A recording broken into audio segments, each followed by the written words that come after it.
That character, reading the script, it just kind of fell out of me. I knew that he needed a really big beard. That's where I started. I was like, this guy's got to have not shaved in like 3 years, and that's sort of where all the pieces started to fall into place after we figured out this beard situation. And then he looked at me and goes, "What about you playing Beverly Rector and being Queen Vampire?" And I thought, you know what? I've never done that before. It'd be super fun to just play a vampire. What does that entail? What is it? But lo and behold, it kind of felt like just stepping into a really powerful female character. I'm Tyler with JoBlo.com, and my boss, John Fallon, wanted to make sure that I said hello to you because you guys know each other. That's right. No, I've done JoBlo in the past, and that's probably how we met. And you guys are great over there. I always kind of follow along, see what you guys are talking about. You got good taste, and usually if you guys recommend something, I'm usually out to watch it. Well, that is fantastic to hear, and I'll make sure to let everyone on the team know that. Good, thank you. And so last night I watched Slayers, and I really, really enjoyed it. It was very, very fun, and your Elliot Jones character is an absolute highlight of the film, and you made me laugh throughout, and you were an absolute delight whenever you were on screen. And then there's me, waiting to pounce. Yep. And so I'm really curious as to how many of those lines were directly in the script, and did you improv any at all? Because those digs that you had at the stream team are so good. Yeah, I think Asher's got a pretty good sense of humor, and I caught on to that, and we'd bet ideas back and forth, and the best idea would win. Some of it's mine, some of it's Asher's.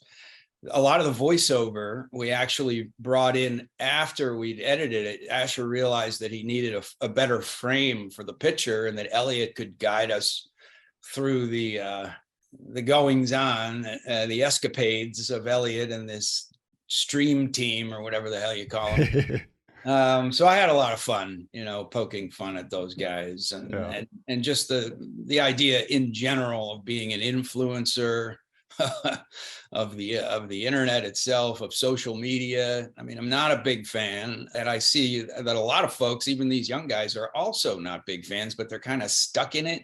You feel it's like this poison ant who won't stop coming over, but you need her because she's got all the money.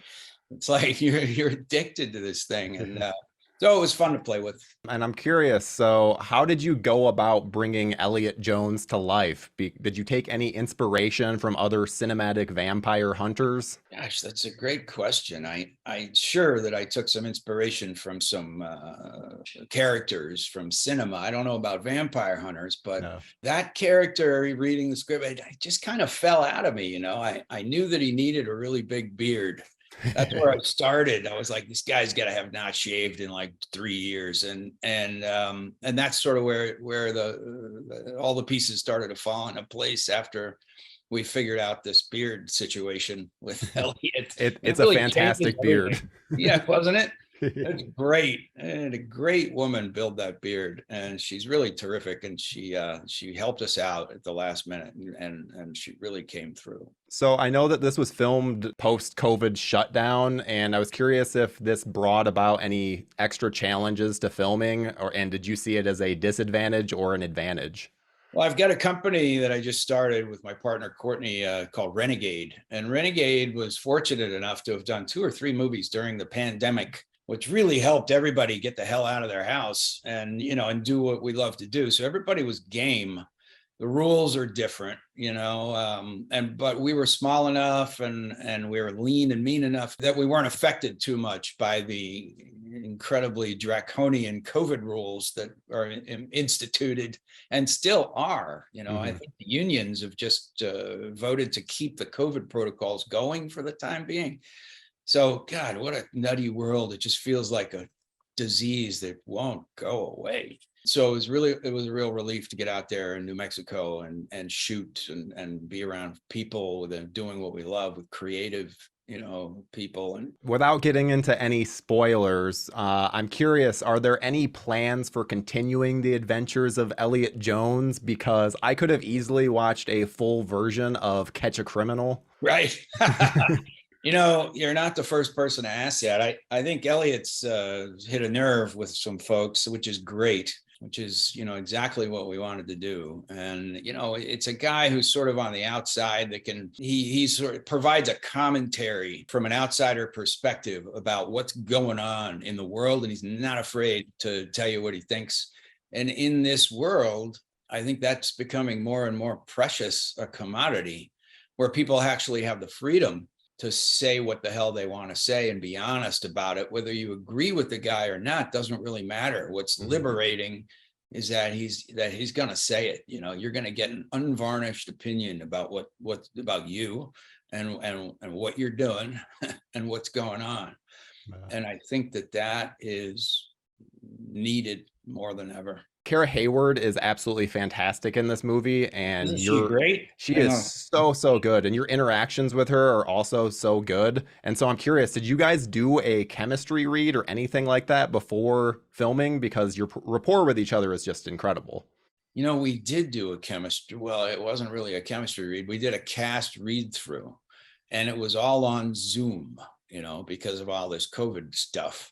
I always try to do a cast read through on stuff that I'm working on. There's always benefit. You always find stuff that works, stuff that doesn't work. And that's where we met during the cast read through over Zoom. And I was like, that girl is good. That girl I can work with. And so I just kind of lucked out in that way, and really had a good time. When you find an actor that you can really play off of, who's alive, who's got a spark in the eye, who's going to give you shit, and not take any, then that's gold, as an actor. Then you're no longer working, and then it becomes play. So that's what I felt working with her, and we really had a great time. I just enjoyed the film so much, and especially you in it. So I'm wondering, are you going to be doing any more horror comedies in the future? Because I'm from the horror side of JoBlo, and I would absolutely love that. So I'm curious if you have anything in the pipeline. Yeah, thanks. Renegade's got a few movies coming up. We're doing a Western. We're doing an action movie called Relentless. I'm making a movie with Joel Souza called The Alternate, about an alternate juror who get, similar kind of character, a guy who don't really take any shit from anybody, but he gets roped into being that's on this jury, and of course, things fall apart and go south, and he's got to do what he does. But as far as the horror comedy stuff, I'm always looking for a great script. Finding the great material is really the hardest part of horror. There's talented directors out there. The special effects guys are insane and they love it. You can always find a good actor to come play with you. The real challenge for horror and horror comedy especially is finding the material, that where you can really sink your teeth in and play and have a good time. So I'm glad you enjoyed this one, because they don't come around too often.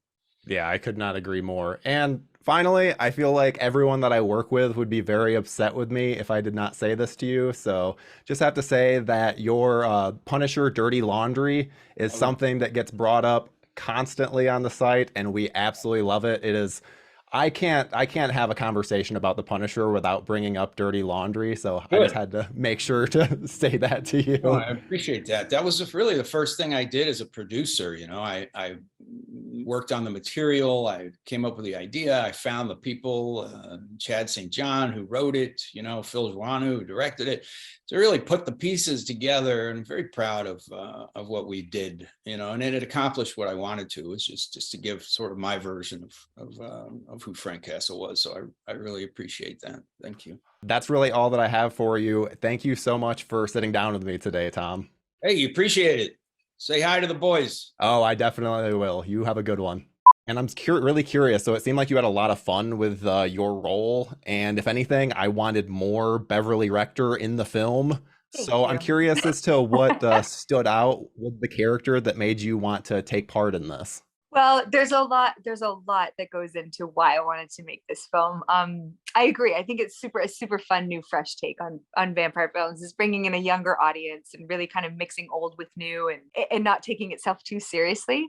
But the director Asher is a good good friend of mine, an old family friend. We've known each other for over a decade. And so he came to me with this script originally just to come in and produce with him and kind of try to put it together with friends that we knew. And then he looked at me and goes, what about you playing Beverly Rector and being Queen Vampire? And I thought, you know what? I've never done that before. It'd be super fun to just play a vampire.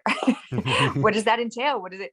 But lo and behold, it kind of felt like just stepping into a really powerful female character, someone who's been around for many, many years, who has learned the ropes and really wise and street smart and knows how to manipulate. And I just enjoy these powerful female characters. They're fun to play. I feel like every actor always ends up, especially when they have to portray a vampire on screen, the problem of teeth always gets brought up and like being able to get out lines. So I'm curious if you had any issues with your vampire teeth. Yes, it took some getting used to for sure. Luckily, I didn't have very many lines while the teeth were in.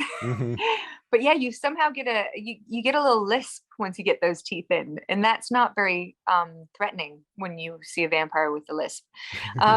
So it took a bit of practice, but it wasn't too challenging. Again, maybe had we had to do the whole film with the teeth in, we would have needed a bit more practice. Yeah, I was genuinely shocked at how little that you're in the movie, because based on like the poster and even in the trailer, I was expecting more of you in it. Isn't it? Yeah, it was very misleading. Yes, it was very misleading. But it just looks intriguing. Yes. I know it was she was never really meant to be a big part of it. It really truly is about Thomas Jane's character, the actual slayer of the vampires, and bringing in the new generation of vampire slayers. But I think you just have to have the Queen Vampire on the poster and in the trailers. It's just you got to be lured in. But like I said, I originally wasn't even supposed to be me. I just ended up hopping in because it would be fun to, again, just with family and friends and playing vampires. So yeah, and it's such a fun role. Yeah, I would love to continue to do something in that same genre, but that continues throughout the whole film with a bit more to do. Oh, so that leads me on to my next question. So I'm really curious, do you, because I'm from the horror side of JoBlo, so I love horror movies, and I'm curious, do you have any more horror movies, especially horror comedies, in your immediate future? I don't have any horror comedies, but I will tell you that there is I guess it's in the horror thriller genre, Us or Them, which is going to be coming out soon. I'm not quite sure where it's coming out yet, but yeah. It's pretty gruesome. It's pretty gross. It's pretty like Squid Games kind of vibe, but not in a smaller scope. But yeah, it is Hunger Games, Squid Games kind of vibe. So if you like that kind of thing, yeah. Awesome. Have to keep an eye out for it. Yeah. Also curious, avoiding spoilers, because obviously we don't want to spoil anything. At one point, we will say your character speaks through another character. And I'm curious did you work with that actor at all with the performance to be able to get some kind of consistency? Not really, not specifically for those lines, but because we were working together and had scenes together, I think she was, picking up on my vibe and what we were doing, and sort of falling into the calm and the poise of this character. But yeah, I think, it just kind of meshes together. And again, there wasn't much of it. There was just a bit of that for Lydia. There was not much teamwork, unfortunately, also because it was in the height of COVID. It was literally the first movie we did. It was 2020, November 2020. So we weren't really allowed to hang out as much as we would have liked to. Well, and that's another thing I'm curious about, because I did see that you guys filmed during COVID. And so what kind of challenges did that bring? Did you see it as a disadvantage or an advantage? Because I know that a lot of crews have said it brought them closer together. And so I'm just curious. It was right. And it was really the first film we ever did out of COVID.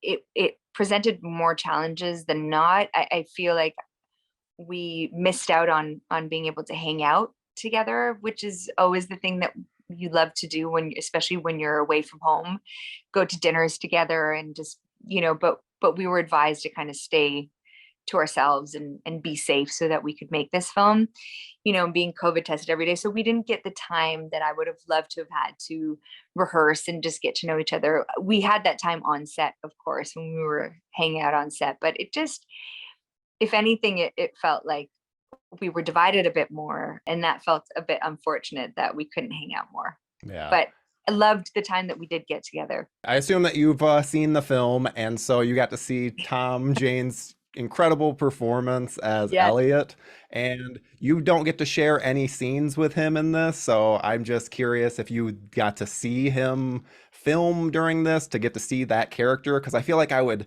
be very disappointed if I didn't get to act across from that in this movie, because he is just such a joy. I was disappointed. He's so brilliant in this. I didn't, yeah, exactly. I only was out there in New Mexico I only shot for 4 days, I believe. It was really quick. And he was coming in as I was going out. So we had one day that was a crossover for both of us. And then I had to get back because our kid was still at home. So we had to get back to mothering. Yeah. Otherwise I would have loved to have just stayed and been part of it and sat and put on my producer hat and sat and been part of that. But no, I didn't get the chance to act with him, and I didn't get the chance to hang out with him much. So we'll just have to do another one together. Yeah. Quite simply. No, and that's what I said to him. So I guess I can ask you as a producer do you know are there going to be some more further adventures of Elliot Jones? Because I know that I'm definitely wanting that. We are not sure. Yeah. And even if I did know, I don't think I would be allowed to tell you. But we'll see. Asher has definitely set it up so that we don't. It was kind of, we're unsure of the fate of Elliot at the end of this. Yes, movie. I was quite glad about that. It could come back. Yeah. The fake cop show, the Catch a Criminal that he's a part of. That? I could watch an entire show on that. Yeah. Maybe we'll do a prequel to it with him doing all the cop show, the crimes. It's vamp time. That's cool.